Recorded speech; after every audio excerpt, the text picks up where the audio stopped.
Good afternoon. My name is Dave Tatman, and I'm delighted to share some of my thoughts about leadership with you today. On behalf of Cecile Garmer and the Center for Leadership Excellence, it is a pleasure indeed for me to share what I think about this subject of leadership. Today I'd like to talk to you about the culture of leadership. Now, I'm no expert, but I do have a little bit of experience in this whole leadership field. You see, I worked for General Motors for 34 years. And I was plant manager in 5 different locations in 3 countries on 2 continents. So I've come to understand a lot about the culture of leadership through those experiences with General Motors. But I want to tell you about how I learned about the culture of leadership and how much culture affects the behavior of people. And I want to take you back to August of 1976. I had just graduated from high school in Northeast Ohio, up in the Steel Valley. I was ready to head off to Ohio State University, and I was going to major in engineering because that's what my guidance counselor told me I should do. I came from the Steel Valley in Northeast Ohio, which is known for its football prowess. I had achieved some level of success as a football player in high school, so I thought that engineering thing is cool, but I was not offered a scholarship at Ohio State, but I said I'm going to walk on the football team at Ohio State and make that part of my college career as well. Because see, I thought that I would just go in and just have a little bit of football experience, kind of like the locker room experiences and football experiences I'd had in high school. What I didn't understand was how the culture of winning permeated the Ohio State Athletic Department. See, our coach at the time, and this goes way back, and many of you weren't even alive at this time, but our coach at the time was a fellow named Woody Hayes. Woody was one of the all-time winningest college football coaches ever.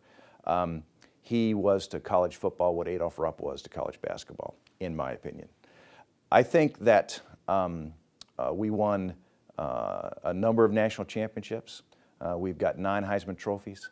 The reality is that there is a culture of winning at Ohio State that is significant. And it creates a level of expectation in everybody's mind.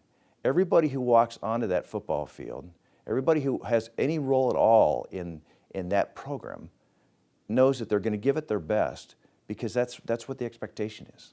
That's what the culture demands. And so while my football career didn't work out to be any great stars thing, I'm an engineer today, I'm not a football player, the reality was that I was able to spend all of my college career with the athletic department at Ohio State in the football program. I traveled with the team, I went to bowl games, I went to road games. I had a lot of experience to be very close to our coaching staff and to our athletic department and to learn more and more about this culture. Like I said, I thought I was going to college to get an engineering degree and maybe play a little football, but I had no idea how much I was going to learn about culture and the importance of culture. And so as I went into my career at General Motors, I understood that culture was significant. Now in the manufacturing world, culture manifests itself in a number of ways. It manifests itself in the relationships that exist between the production workers and the management team. It manifests itself in the quality metrics of the organization. It manifests itself in how the organization reaches out to the local community and gets engaged in things that matter.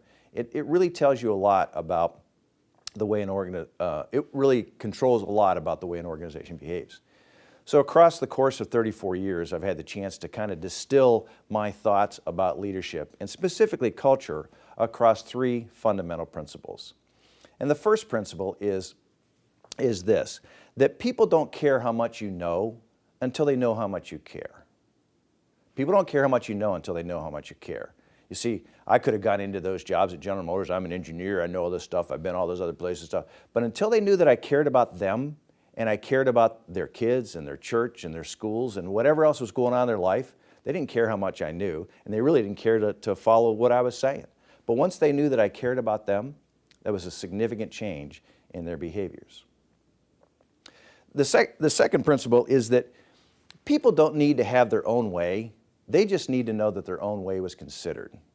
Now, I've seen a lot of leaders make this mistake. When people pull them aside and say, hey, here's what we should do, or here's what you're doing here is dumb, you ought to do this, that they respond to that immediately as if that's absolutely correct.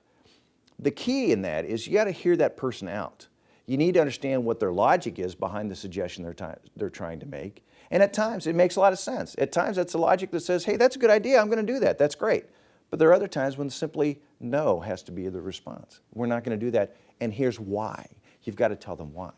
But see, the important principle here is that people just need to have a chance to vent their own way, just to know that it's being considered. They don't have to have their own way. They just need to know that their own way is considered. That's the second important principle of leadership that affects culture.